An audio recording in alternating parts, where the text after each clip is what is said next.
Section 42 में जब आप जानते जाएंगे तो आपसे पूछा जाएगा कि किस सेक्शन में लिखा हुआ है कि जो लायबिलिटी आप ज्वाइंट प्रॉमिसार्स हैं, जहां पे एक से अधिक वचनदाता हो, वहां उनकी लायबिलिटी का नेचर क्या होगा। तो आप कहेंगे ज्वाइंट होगा और सेवरेबल होगा। संयुक्त और पृथक दोनों हो सकता है। Normally all the promisers are bound to perform the promise। सभी वचनदाता वचन का पालन करने के लिए बाध्य हैं। लेकिन मान लीजिए अगर किसी की डेथ हो गई, किसी प्रॉमिसार की डेथ हो गई, तब उस प्रॉमिस को परफॉर्म कौन करेगा। तो जो सर्वाइवर प्रॉमिसार्स हैं, जो उत्तरजीवी वचनदाता हैं, प्लस जो legal representative of the deceased promisor, ये मिलकर प्रॉमिस को परफॉर्म करेंगे। ये क्वेश्चन आपसे पूछा जा सकता है। ये भी आपसे पूछ सकते हैं कि सेक्शन इंडियन कॉन्ट्रैक्ट एक्ट का कौन सा सेक्शन डॉक्ट्रिन ऑफ कंट्रीब्यूशन को जो है इनकॉर्पोरेट करता है, अंशदान के सिद्धांत। और देखा गया है यहां से क्वेश्चन बहुत आए, इलस्ट्रेशंस इसके बहुत पूछे गए। अगर आप सेक्शन 43 को देखिए तो 43 को हम लोग जब डिवाइड करते हैं तो उसको 3 पार्ट में इसको डिवाइड करते हैं, फर्स्ट, सेकेंड एंड थर्ड। और उसके साथ एक एक्सप्लेनेशन भी अटैच्ड है इस 43 के साथ। ये 43 कहाँ अप्लाइड होता है, इसका पहला पोर्शन क्या बोलता है। तो पहला इसका जो पार्ट है वो तब अट्रैक्ट होगा when promise is made bye 2 or more persons। जब वचन 2 या 2 से अधिक व्यक्तियों के द्वारा दिया गया हो। तो प्रॉमिसार अगर 2 या 2 से अधिक हैं तो प्रॉमिसी क्या कर सकता है। तो प्रॉमिसी में compel to anyone or more to perform whole of the promise। पूरे वचन का पालन करने के लिए वचन ग्रहीता एक या अधिक को विवश कर सकता है। अगर आप इसका फर्स्ट इलस्ट्रेशन अगर देखिए तो फर्स्ट इलस्ट्रेशन इस चीज को कंफर्म कर रहा है कि जो डी है में कंपल इधर A R B R C to pay him 3000 rupees whole promise. ये नहीं कि तुम केवल अपना पैसा दो। 3000 का डेट लिया इन लोगों ने ज्वाइंटली, एबीसी ने। तो ये नहीं कि तुम अपना 1/3 दो, पूरा होल ऑफ द सम पे करने के लिए आपको कंपेल कर सकता है। ये क्वेश्चन पूछते बहुत ज्यादा है। और इसका अगर सेकंड पैरा अगर आप देखिए तो डॉक्ट्रिन ऑफ कंट्रीब्यूशन को वो जो है इनकॉर्पोरेट करता है। जब प्रॉमिसी किसी एक को कंपेल करेगा तो वो जितने अदर जॉइंट प्रॉमिसार्स हैं उनको वो कंपेल कर सकता है टू कंट्रीब्यूट इक्वली, कि आप समान रूप से क्या करिए, हमको अंशदान करिए। अगर आप ये देखेंगे सेकेंड इसका इलस्ट्रेशन, इसका थर्ड इलस्ट्रेशन तो इसी पे है। लेकिन एक बात वहां कह दी गई, अगर उन पे जाएंगे तो आप जो थर्ड इलस्ट्रेशन कह रहा है कि मान लीजिए कि if any one promiser makes default, अगर उनमें से कोई वचनदाता डिफॉल्ट करता है ड्यू टू इंसॉल्वेंसी, या उसके पास सफिशिएंट फंड नहीं है कि वो अपना शेयर पे कर पाए, तो जितने भी रिमेनिंग जॉइंट प्रॉमिसर्स होंगे must bear the loss in equal share. वो सभी बचे हुए वचनदाता जो हानि है उसको बराबर रूप से बहन करें, इक्वली। ये इलस्ट्रेशन बीसी से आपको मिल जाएगा। और जब आप एक्सप्लेनेशन को आप पॉइंट आउट करेंगे तो आप जो उसका लास्ट इलस्ट्रेशन है उससे उसको समझ लीजिए। उसमें ये मेंशन है कि ए बी सी डी से 3,000 रुपए लेते हैं, और ये ए और बी हैं क्या? दे आर श्योरिटी ऑफ सी। वो सी के श्योरिटी, और सी फेल्स टू पे, वो धन अदा करने में विफल हो जाता है, तो ए बी को क्या किया जाएगा? कंपेल्ड करेगा डी कि उस अमाउंट को तुम पे करो, और A B are entitled to recover it from C, और ए बी जो अदा करेंगे उसको सी से प्राप्त करने के हकदार हो। तो ये आपसे सेक्शन 43 पूछा जा सकता है, इसको पढ़ लीजिए। ज्वाइंट प्रोमिसर्स के केस में मान लीजिए कि प्रोमिसी क्या करता है कि किसी एक प्रोमिसार को रिलीज करता है फ्रॉम लाइबिलिटी, उसको दायित्व से मुक्त करता है वचन ग्रहीता। तो क्या ये मान लिया जाए कि release of one amounts to discharge of all, कि सभी मुक्त हो गए? ये इंग्लिश लॉ की थ्योरी। लेकिन जब आप सेक्शन 44 में जाएंगे तो 44 में एक प्रोमिसार को अगर प्रोमिसी ने अपने ऑब्लिगेशन से उसको रिलीज किया, तो इसका मतलब ये नहीं हुआ कि सब के सब जितने बचे हुए हैं अपनी लाइबिलिटी से जो है एब्सॉल्व हो गए। तो ये भी आपसे पूछ सकते हैं, इसको भी ध्यान रखिएगा कि प्रोमिसी के पास डिस्क्रिशनरी पावर है 44 में, कि प्रोमिसी क्या कर सकता है? Can release any of the promisor from performing his promise, उसको अपने वचन पालन से निर्मुक्त कर सकता है। And it does not absolve the others. तो इसका मतलब ये नहीं कि दूसरों को उनके दायित्व से मुक्त कर देता है। ये इसको बहुत ध्यान से पढ़िए। अब जब हम लोग थोड़ा सा और आगे बढ़ेंगे, 45 और 42 के साथ आपको कनेक्ट किया, हम लोग 46 ऑनवर्ड्स जब चलेंगे तो वहां कुछ बड़ी खास खास चीजें। अब आपको क्या करना होगा कि 46 से 50 तक दिमाग में कुछ आइडिया आपको फ्रेम करना पड़ेगा। 46 टू 50 तक क्या आपको दिमाग में सेट करना है?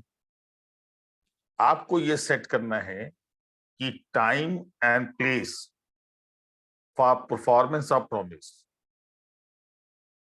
वचन के पालन का समय और स्थान, इससे रिलेटेड जो पूरा मैटर है वो 46 से 50 से रेगुलेट होगा, पहली चीज। दूसरी बात सबसे इंपॉर्टेंट, कि ये 46 से 50 के जो रूल्स हैं इनको आप कैसे दिमाग में सेट करेंगे।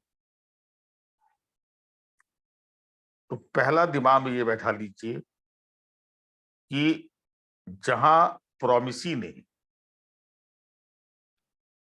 कोई ऐसा आवेदन ना किया हो कि आपको वचन का पालन कहाँ करना है, किस समय करना है, ऐसा उसने कुछ नहीं किया है। और प्रॉमिसार ने क्या किया है, इस सिचुएशन को जब देखेंगे आप, तो आप अब वहां पे दो तीन चीजों को कंसंट्रेट कर, जहां no application is made by the promise and no time is fixed by him कि promise when to be performed. ना वचन ग्रहीता ने आवेदन किया है, ना तो कोई समय निर्धारित किया है, तो पूरा ऑब्लिगेशन 46 में प्रॉमिसार के ऊपर आ जाता है कि आप क्या करिए कि जो इंगेजमेंट है, जो बाध्यता है, must be performed with in a reasonable time. आप युक्तित समय के भीतर अपने उस बाध्यता का पालन करें। अब आप 46 के एक्सप्लेनेशन में जाएंगे, तो कब किसको रीजनेबल टाइम माना जाएगा, नहीं माना जाएगा, उसमें लिखा हुआ it is a question of fact. ये तथ्य का प्रश्न है, और इसी पर जो है एक सुप्रीम कोर्ट की रूलिंग भी है। हो सकता है आपसे, चूंकि क्लासिकल केस है, आपसे पूछा जा सकता है। आप उस केस को नोट कर लीजिए, लिखिए hungers, HUNGERS, hungers food investment trust limited versus Haridas Mundra, MUNDRA Mundra. तो जहां कोई आवेदन प्रोमिसी साइट से नहीं है, जहां प्रोमिसी ने कोई टाइम फिक्स नहीं किया है, वहां वचनदाता को वचन का पालन युक्त समय के भीतर करना होगा। ये 46 का मैंडेट है। अब जब आप 47 में जाएंगे, अब यहां देखिए, पहले वाले में टाइम फिक्स नहीं था। अब क्वेश्चन चेंज हुआ कि time is fixed bye the promise. वचन ग्रहीता ने समय निर्धारित कर दिया और उसने कोई निवेदन न किया हो, and no application is made on behalf of the promisee. अब यहां क्या होगा, 47 में अगर प्रॉमिसार, यदि वचन ग्रहीता ने undertakes the performance of the promise, उसने उत्तरदायित्व ले लिया कि आप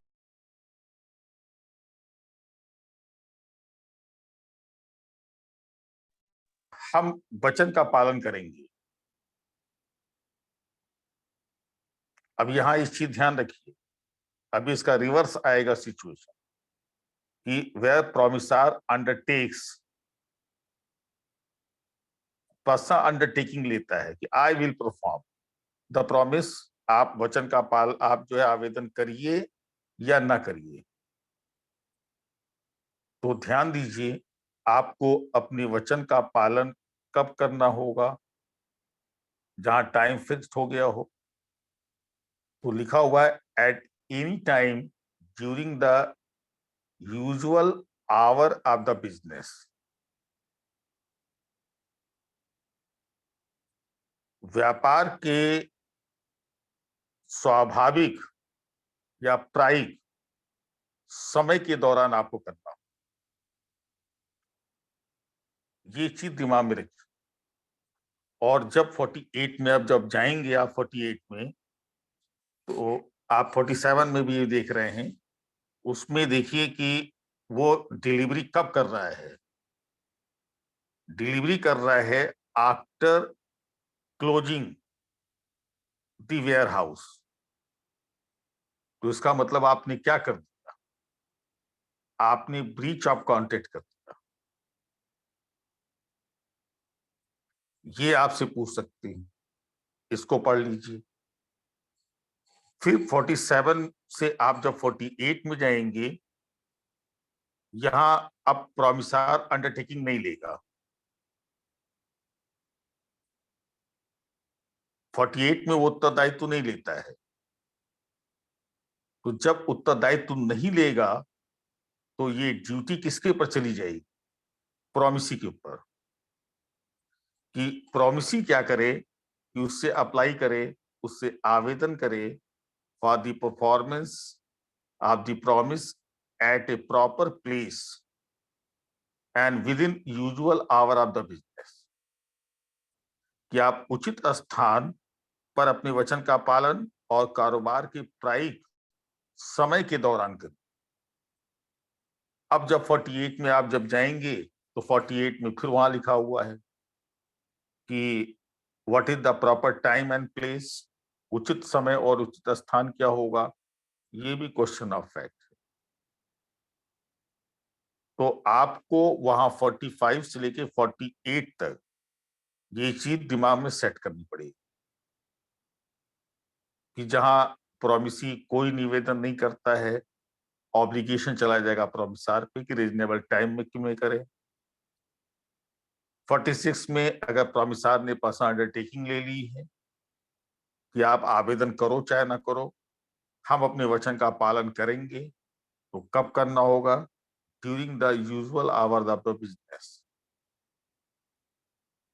जहां 48 में जहां उसने अंडरटेकिंग ना ली हो तो ये ऑब्लिगेशन चला जाएगा किसके ऊपर, प्रोमिसी पर, कि वो उसको आवेदन करे कि आप जो है प्रॉपर प्लेस प्रॉपर टाइम और इतने समय के दौरान आप क्या करिए, आप अपने वचन का पालन करिए। तो ये आपसे पूछ सकते हैं, आप इस पे थोड़ा सा रहिए। सेक्शन 49 पे जब जाएंगे तो अभी तक देखिए टाइम फिक्स हो रहा था, अभी क्या फिक्स होगा, वो प्लेस फिक्स होगा जहां वचन का पालन करना है। लेकिन इसके लिए भी प्रॉमिसी आवेदन नहीं करेगा, और जब नहीं होगा तो ड्यूटी किसकी हो जाएगी, प्रॉमिसार की। कि वो क्या करे कि प्रॉमिसी से ये कहे कि आप एक रीजनेबल प्लेस फिक्स करिए for the performance of the promise. एक युक्तियुक्त स्थल का चयन करिए जहां हम अपने वचन का पालन करें। तो ये आपको दिमाग में रखना है, तब वो वही उसको डिलीवर करेगा। और जब आप सेक्शन 50 में जाएंगे तो सेक्शन 50 में आप देखेंगे कि जो प्रॉमिसी है वो परफॉर्मेंस का मैनर, किस समय पे उस वचन का पालन करना है, उसका तरीका क्या होगा, ये सब कुछ तय करेगा प्रॉमिसी। और जो समय फिक्स करेगा उसी समय पर उसी स्थान पर उसी तरीके से आपको वचन का पालन करना है। ये सेक्शन 50 है। यहां तक क्वेश्चंस देखे गए हैं।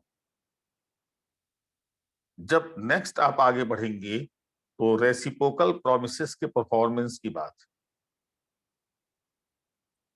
और जो रेसिप्रोकल प्रोमिसेस हैं वो सेक्शन 2F में डिफाइंड, आप जानते हैं। और रेसिप्रोकल प्रोमिसेस में एक एलिमेंट पाया जाता है, उस एलिमेंट को कहते हैं एलिमेंट ऑफ म्यूचुअलिटी। पारस्परिकता का जो है तत्व। जैसे हम कहें कि आपसे कि हम आपको 100 किलो अनाज देंगे और आप कहिए कि नहीं, कि ठीक है आप 100 किलो अनाज देंगे, हम आपको इसका 2000।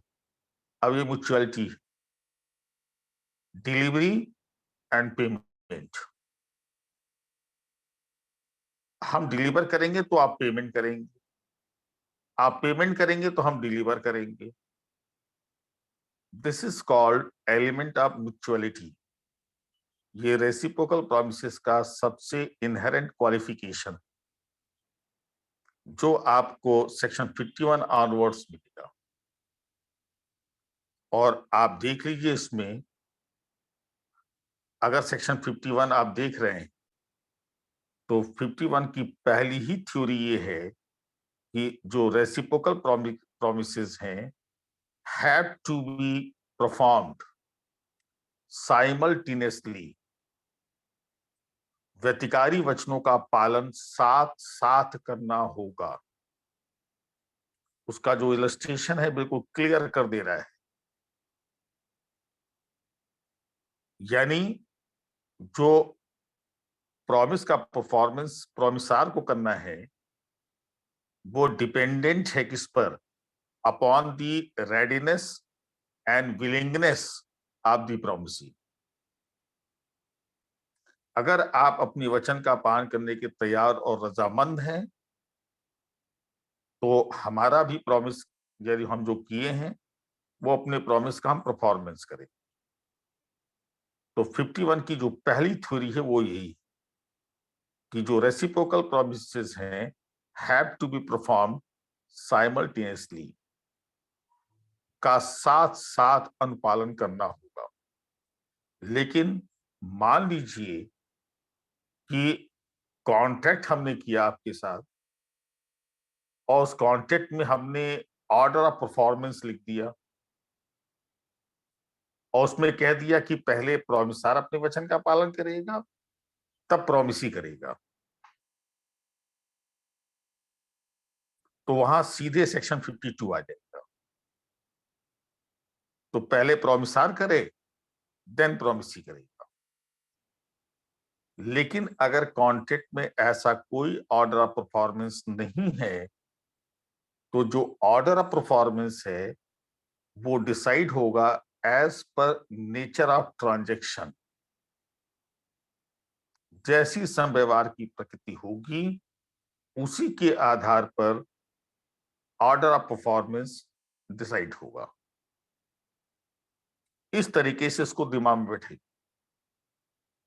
अब रेसिप्रोकल प्रॉमिसेस में एक इवेंट और आ सकता है, एक घटना ये आ सकती है कि मान लीजिए कि if one party prevents the other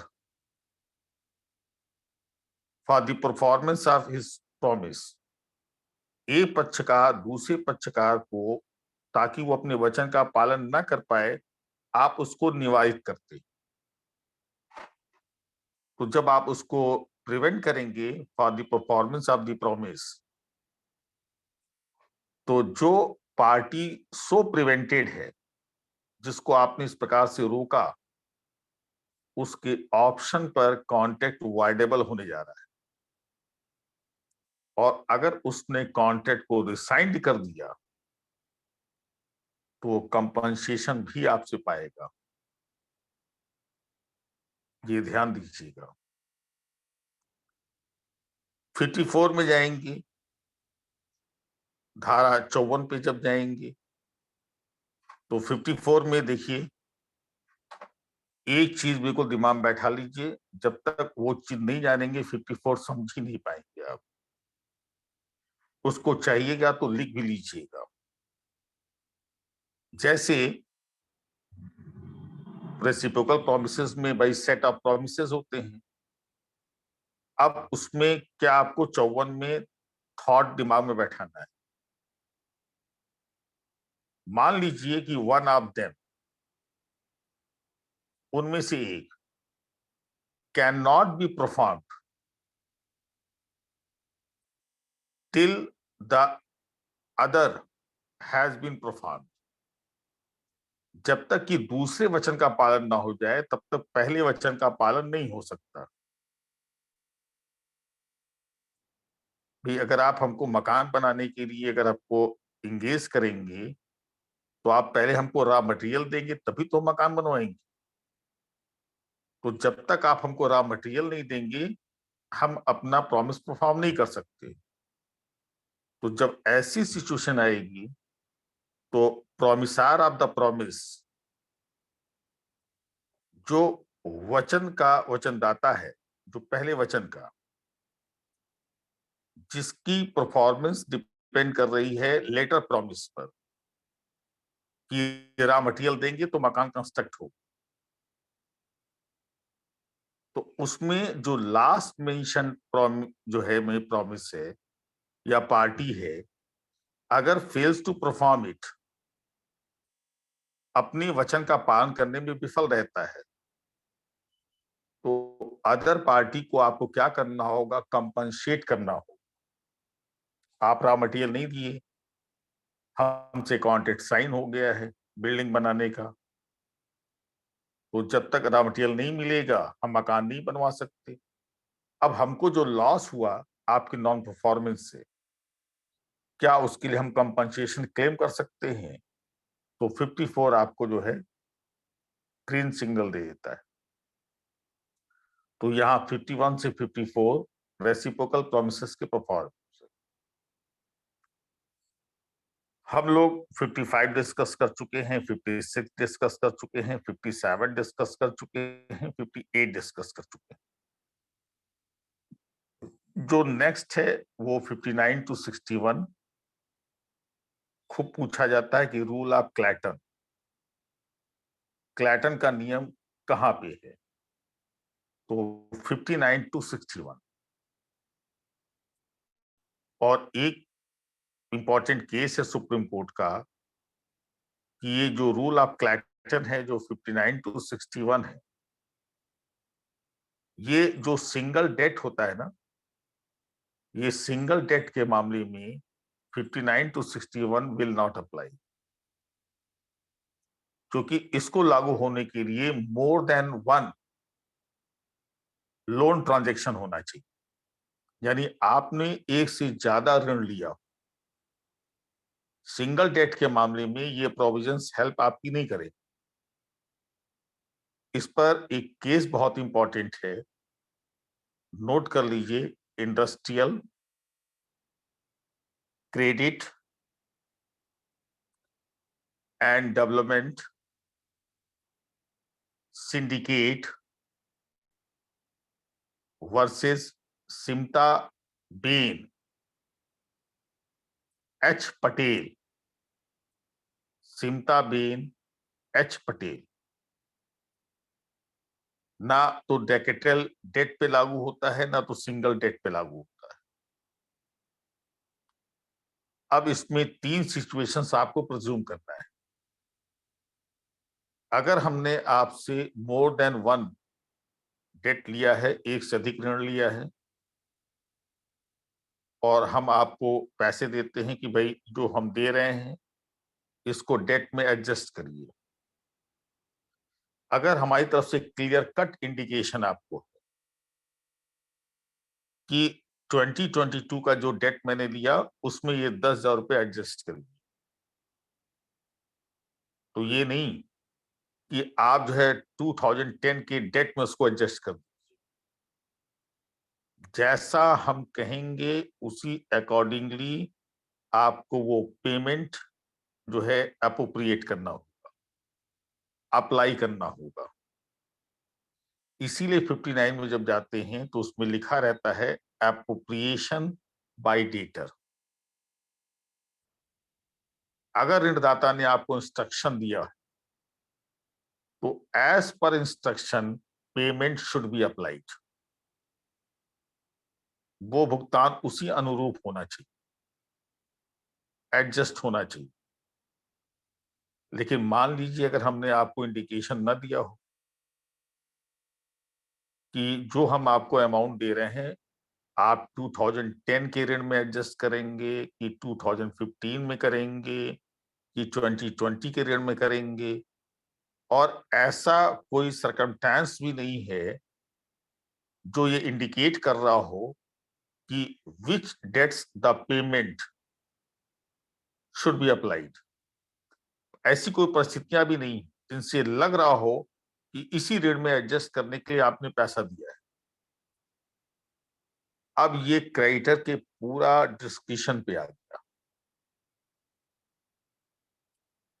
वो चाहे तो उस पेमेंट को उस ऋण में एडजस्ट कर दे जो टाइम बार्ड हो गया है। आपने उसको बिल्कुल एट लिबर्टी कर दिया जब इंडिकेशन नहीं दिया था। इसीलिए वहां लिखा हुआ है एप्रोप्रिएशन बाय क्रेडिटर। और जब आप जाते हैं 61 में, तो 61 में neither party makes any appropriation. ना तो ऋणदाता बताता है ना तो ऋणी बताता है कि जो हम पैसा दे रहे हैं वो किस डेट में एडजस्ट करेंगे। तो ला ये है कि payment should be applied in order to, या इन ऑर्डर ऑफ टाइम कर लीजिए। जो आपने ऋण लिया हो उसका जो पहला होगा वो पहले एडजस्ट होगा, फिर दूसरा एडजस्ट होगा, फिर तीसरा। तो इन ऑर्डर ऑफ टाइम वो पेमेंट शुड बी अप्लाइड, ये कानून कहता है। तब वहां समय के दृष्टिकोण से जो पूर्ववर्ती होगा, जो फर्स्ट इन टाइम है, वो सबसे पहले एडजस्ट होगा, फिर दूसरा, फिर तीसरा, जैसे क्रम बना हो। तो ये तो आपका 61 तक है। 62 हम लोग जो है नोवेशन, रिसीजन, अल्टरेशन, ये सब हम लोगों ने उस दिन थोड़ा सा डिस्कस किया था। एक बड़ा इंपॉर्टेंट केस है स्कार्फ वर्सेस जारडाइन का। आपसे पूछा जा सकता है कि सेक्शन 62 पर सबसे इंपॉर्टेंट केस बताइए। तो ये लीडिंग केस है स्कार्फ वर्सेस जारडाइन का केस। और हम लोगों ने वहां ये डिस्कस किया था कि जो नोवेशन है उस नोवेशन की कुछ डिमांड्स हैं, नवीन की कुछ शर्तें, और जो इसकी पिक्युलरिटी है, जो इसकी विशिष्टता है, वो है चेंज ऑफ ऑब्लिगेशन। जो ओरिजिनल कॉन्ट्रैक्ट था और जो आपने न्यू कॉन्ट्रैक्ट किया, तो ओरिजिनल कॉन्ट्रैक्ट की जो टर्म्स एंड कंडीशंस हैं वो यहां पे चेंज होनी चाहिए। तो change of obligation is peculiarity of the novation. ये आपसे पूछ सकते हैं किस केस में कहा गया, तो स्कार्फ वर्सेस जारडाइन का केस बताएंगे। इसको दिमाग में सेट करिए। वो दिन हम लोगों ने इसको डिस्कस भी किया था। 63 को हमने सेक्शन 37 से अटैच किया था कि प्रॉमिसी आपको डिस्पेंस कर सकता है, टाइम एक्सटेंशन कर सकता है, जो दिया है उससे लेस अमाउंट लेकर सेटिस्फाई हो सकता है। ये चीजें मैंने उस दिन डिस्कस की थी और मैंने कहा था कि उसका इलस्ट्रेशन भी आपके लिए बहुत इंपॉर्टेंट है, आपसे पूछा जाता है। 64, 65 हम लोग रेस्टिट्यूशन पे डिस्कस कर ही चुके हैं। अब सेक्शन 66 पे भी आपसे पूछा जा सकता है। और हमने जब 66 वगैरह जो है, ये जब 67 वगैरह मैंने डिस्कस किया था, तो शायद मैंने वहां उसको बता भी दिया था आपको। 66 में आपसे मैंने कहा था कि अगर जो है वाइडेबल कॉन्ट्रैक्ट है, तो वाइडेबल कॉन्ट्रैक्ट का जो मोड ऑफ कम्युनिकेशन होगा वो एग्जैक्टली वही होगा जो सेक्शन 3 में दिया हुआ है, बाय एक्ट और ओमिशन। और 67 में बताया था कि अगर आपको रीजनेबल फैसिलिटीज प्रोवाइड नहीं की जाती आपके प्रॉमिस को इफेक्टिव करने के लिए, तो आप एक्सक्यूज्ड हो जाते हैं बाय सच नेग्लेक्ट और रिफ्यूजल। ये भी कई बार इलस्ट्रेशन में पूछा गया है। क्वासाई कॉन्ट्रैक्ट पे आपसे पूछ सकते हैं। बिल्कुल सेक्शन आपके दिमाग में सब होना चाहिए। और इसमें जब जाएंगे तो दो थ्योरीज आपके सामने होंगी। थ्योरी ऑफ अनजस्ट इनरिचमेंट की थ्योरी होगी, अनुचित रूप से धनवान होने का सिद्धांत, और एक दूसरा होगा इम्प्लाइड कॉन्ट्रैक्ट थ्योरी, विवक्षित संविदा सिद्धांत। तो आपसे पूछ लेंगे कि इनमें से कौन सी थ्योरी इज रिकॉग्नाइज्ड। तो आप जानते हैं कि पूरा क्वासाई कॉन्ट्रैक्ट किस पर बेस्ड है? अनजस्ट इनरिचमेंट की थ्योरी पर। किस केस में यह propound किया गया एंड बाय होम? तो क्या बताएंगी इशिता, बता सकती हैं? Sir Mahavir Kishore versus state of MP. ये तो इंडियन केस हुआ ना। हाँ सर। इंग्लिश केस बताइए जहां से ये सब बातें आई। सर इंग्लिश केस नहीं पता है। अरे बाप, क्यों भाई? सर ज्यूरिस्ट शायद एंडरसन थे। अभी भी शायद ही चल रहा है। क्या बताएंगे? Sir Moses versus Macfarlan. हाँ, मोजे वर्सेस मैकफार्लान का केस है। और by whom? Lord Mansfield. Lord Mansfield बताइए। एल्डरसन भी तो कहेंगी, तो अब आप बताइएगा उसका केस जब सेक्शन 73 पे जाएंगे हम लोग। हेडले वर्सेस बैक्सडेल का केस वहां बताइएगा। और इम्प्लाइड कॉन्ट्रैक्ट थ्योरी किस केस में आई? सिंक्लेयर वर्सेस ब्रोघम का केस। और ये किसने दिया? लॉर्ड समनर और लॉर्ड हेल्डेन ने ये थ्योरी propound की थी।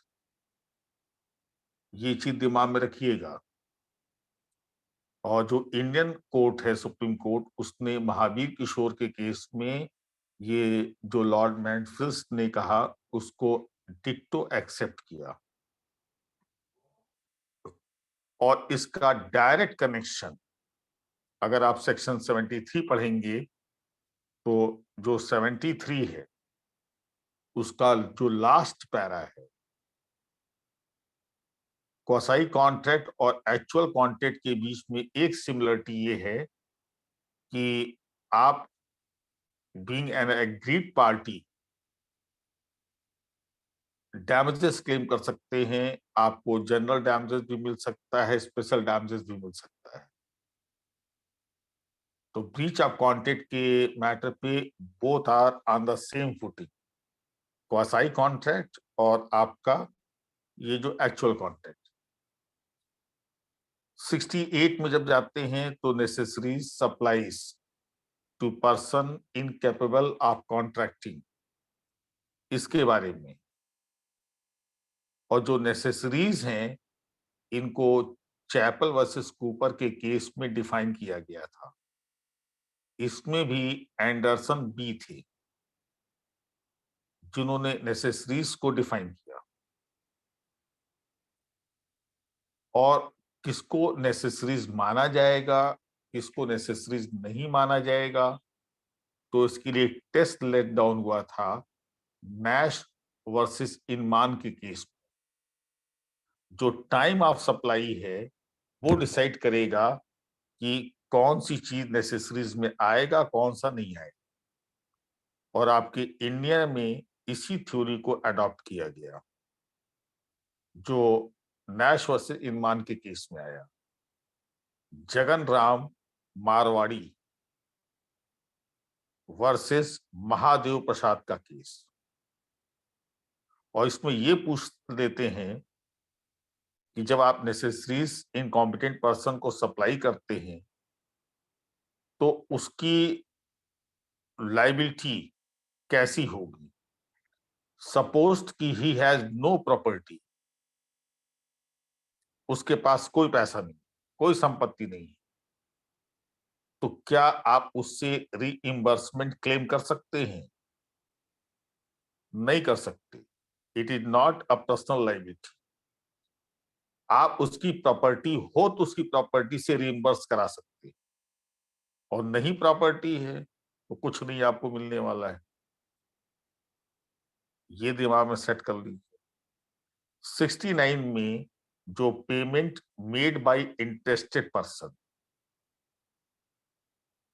और इसका जो इलस्ट्रेशन है आपसे बहुत पूछते हैं। तो मान लीजिए कि आपने कोई पेमेंट किया हो, और जो पेमेंट आपने किया उस पेमेंट के लिए आप इंटरेस्टेड हो, उसका कोई रीजन हो, बताएंगे उसका क्या रीजन हो सकता है। And defendant was bound to pay by law, और प्रतिवादी विधि के द्वारा उसका भुगतान करने के लिए बाध्य था। जैसे इस पे वेल नोन एक इलस्ट्रेशन जाता है कि आपने मकान रेंटल पे लिया, उसका हाउस टैक्स, सीवर टैक्स, ये लैंडलॉर्ड को पे करना है, नहीं पे किया, और अथॉरिटीज आ गई सप्लाई को कट करने के लिए, और आपने पेमेंट कर लिया बिकॉज यू आर इंटरेस्टेड। तो जो भी आपने पेमेंट किया, क्या वो पेमेंट आप उसको रीइंबर्स करा पाएंगे? तो 69 आपको रिलैक्स करती है कि आप उसको करा सकते हैं।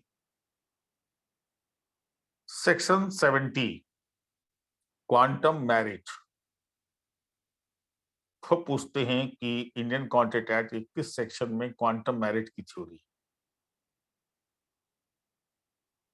और जब यहां जाएंगे तो यहां अगर कोई नॉन ग्रेटुटस एक्ट है, अगर वो काम आपने किया है, तो जो भी उसका एक्सपेंसेस होगा, जो भी उसके पेमेंट्स होंगे, क्या उन पेमेंट्स को प्राप्त करने के लिए आप जो है क्लेम कर सकते हैं? तो 70 आपको सीधे सीधे कहता है कि अगर आप कोई चीज किसी को देते हैं या कोई सामान आप सप्लाई करते हैं, आपका इंटेंशन उसको निःशुल्क करने का नहीं, तो आप अदर पार्टी से रीइंबर्स प्राप्त करने के हकदार हैं। और इस पर आपसे दो चीजें बड़ी इंपॉर्टेंट पूछी जाती हैं।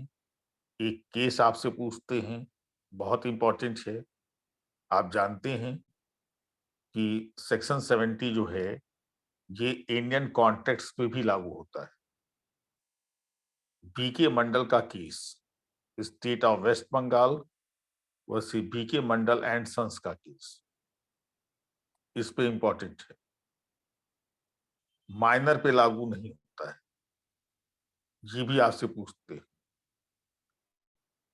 सेक्शन 71 फाइंडर ऑफ गुड्स पे है।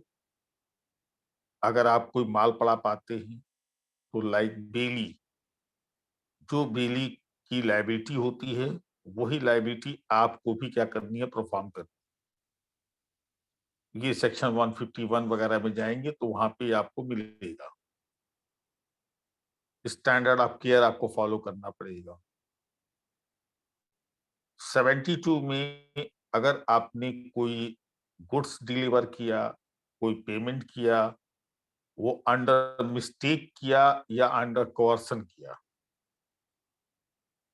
जो आपको पेमेंट नहीं करना था वो भी पेमेंट आपने कर दिया, या चीजें जो डिलीवर नहीं करनी थी गलती से डिलीवर कर दी, तो क्या वो चीजें, उनका रिटर्न, क्या रीपेमेंट आप प्राप्त करने के हकदार होंगे? 72 पॉजिटिव रिप्लाई करता है। अब उस मिस्टेक और कोर्सन का सेंस क्या फॉलो होगा? जैसा 20 to 22 लिखा हुआ है, या जैसा कोर्सन डिफाइंड सेक्शन 15 में, तो यहाँ पे सेल टैक्स ऑफिसर वर्सेस सेठ कन्हैयालाल का केस है कि इन दोनों वर्ड्स को आप जनरल सेंस में फॉलो करें। ये आपसे पूछ सकते हैं। ये 72 तक यहाँ तैयार करिए। इस पर कुछ लेटेस्ट केसेस सुप्रीम कोर्ट के आए हैं, वो चाहे तो आप नोट कर सकते हैं, हो सकता है पूछ ले। एक है Ayurveda pharmacy versus state of Tamil Nadu. फिर लिखिए नवाबगंज शुगर मिल्स, ये दूसरा केस है, वर्सेस यूनियन ऑफ इंडिया।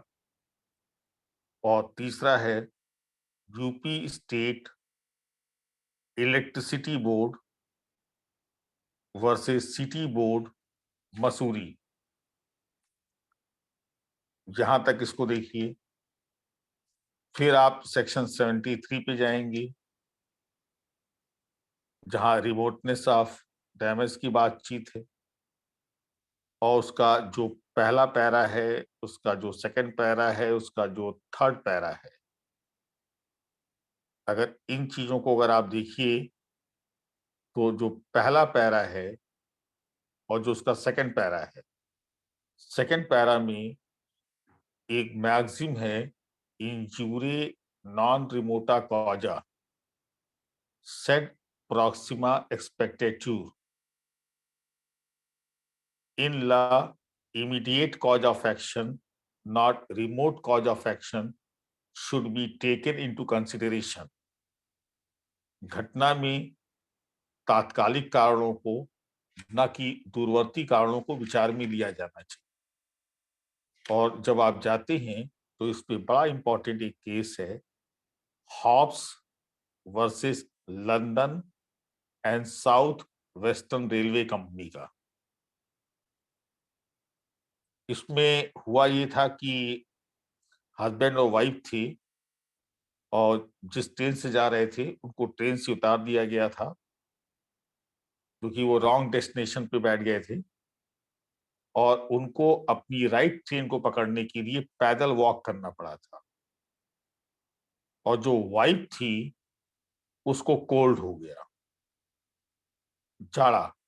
तो कोर्ट ने डिसाइड किया कि जो वाइफ्स कोल्ड है was not necessary consequence of breach of contract and it was not to be paid।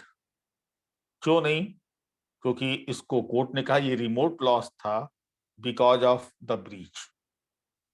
तो house versus London and South Western Railway Company का case आपसे पूछ सकते हैं। और 73 का जब आप पहला पैरा पढ़ेंगे तो अभी जैसा मैंने कहा कि हेडली वर्सेस बैक्सेंडेल के केस एडलरसन बी ने जो थ्योरी प्रपोज की, एग्जैक्टली आपके 73 में सी कॉपी है, डिट्टो कॉपीड है। और जो दो उन्होंने सिद्धांत प्रपोज किए, जनरल डैमेजेस, स्पेशल डैमेजेस, साधारण क्षतिपूर्ति, विशेष क्षतिपूर्ति, ये दो थ्योरीज उन्होंने प्रपोज। जो जनरल डैमेजेस हैं, it can be claimed as a matter of right, इसका आप अधिकार पूर्वक दावा कर सकते हैं। और जो जनरल डैमेजेस हैं आर ऑलवेज रिकवरेबल, सदैव वसूली योग्य। जनरल डैमेजेस का जब आप सेंस फॉलो करेंगे तो जो लॉस होता है, जो आपको नुकसानी होती है, विच ऑर्डिनरली अराइजेस, जो साधारणतया होती है, वो आपको दे दी जाएगी। लेकिन स्पेशल डैमेजेस आपको तभी दिए जाएंगे जब जो है पार्टी, जो डिफॉल्टर पार्टी है, had knowledge about the special circumstances. आपने उसको विशेष परिस्थितियां बता दी थी कि अगर आपने इस विद इन टाइम मेरे इस चीज का कंप्लायंस नहीं किया तो हमको इररेपरेबल लॉस हो जाएगा। तो if it is communicated to the defaulting party तभी इट कैन बी क्लेम्ड, लेकिन इसको as a matter of right आप क्लेम नहीं कर सकते unless and until it is communicated to the other at the time of making of the contract। जिस समय संविदा किया गया उसी समय आपको बताना हो। इस पर कुछ केसेस हैं, horn versus Midland railway Company का केस है। दूसरा विक्टोरिया लॉन्ड्री का केस है। आपसे पूछा जाता है ये केसेस किस पर हैं, तब आप इनकी बात करेंगे। और इसी में एक चीज और है, इसमें duty to mitigate the loss है। ऐसा नहीं कि अगर हमने मान लीजिए कि टाइमली अपने प्रॉमिस को परफॉर्म नहीं किया तो आप बिल्कुल चुपचाप बैठ जाइए और जो लॉस है वो लॉस सस्टेन करिए। आपकी भी ड्यूटी है एग्रीड पार्टी कि वो रीजनेबल स्टेप्स उठाए टू मिटिगेट द लॉस। अब आपने रीजनेबल स्टेप्स उठाए या नहीं उठाए, ये कोर्ट विल डिसाइड, ये न्यायालय निर्धारित करेगी इस चीज को। और इस पे जब जाएंगे तो एक इंपॉर्टेंट केस है जमाल वर्सेस मुल्ला दाऊद का। आपसे पूछते हैं decided by the privy council, तो ये बहुत इंपॉर्टेंट है, इसको देख लीजिए। और 73 और 74 दोनों में एक डिफरेंस है कि जब डैमेजेस कॉन्ट्रैक्ट क्लॉज में नहीं लिखा रहता है तो उसको हम लोग अनलिक्विडेटेड डैमेजेस कहते हैं, जो गवर्न होता है 73 से। लेकिन अगर कॉन्ट्रैक्ट में आपने जो अमाउंट है पहले से ही मेंशन कर दी है तो उसको हम लोग कहते हैं लिक्विडेटेड डैमेजेस, जो 74 से रेगुलेट होता है। अब आपने लिख दिया कि अगर आपने पहली किस्त नहीं पे की 1500 रुपए की तो 10,000 रुपए का आपको जुर्माना देना होगा, आपको डैमेज देना होगा। तो क्या जो 10,000 अमाउंट मेंशन है वही आपको देना होगा कि रीजनेबल अमाउंट आप देंगे? तो आप देंगे reasonable amount which may be less, जो कम भी हो सकती है, जो अमाउंट आपने मेंशन किया है कॉन्ट्रैक्ट क्लॉज में। इसका एक डिपार्चर आपके 74 में कि क्या इसको हम लोग पेनाल्टी भी मान सकते हैं, तो इसको हम लोग पेनाल्टी नहीं मानेंगे अगर ये किसी बॉन्ड वगैरह से रिलेटेड हो।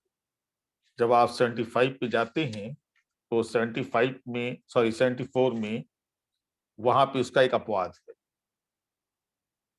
कि बेल बॉन्ड है या other instruments of the same nature हैं, तो वहां तो जितना लिखा है उतना ही आपको पे करना पड़ेगा। He shall be liable upon breach of condition of instrument. लेकिन कॉन्ट्रैक्ट क्लॉज में जो अमाउंट इज मेंशन, वो जो अमाउंट मेंशन है वही आप प्राप्त करने के हकदार होंगे कि जो रीजनेबल वन होगा।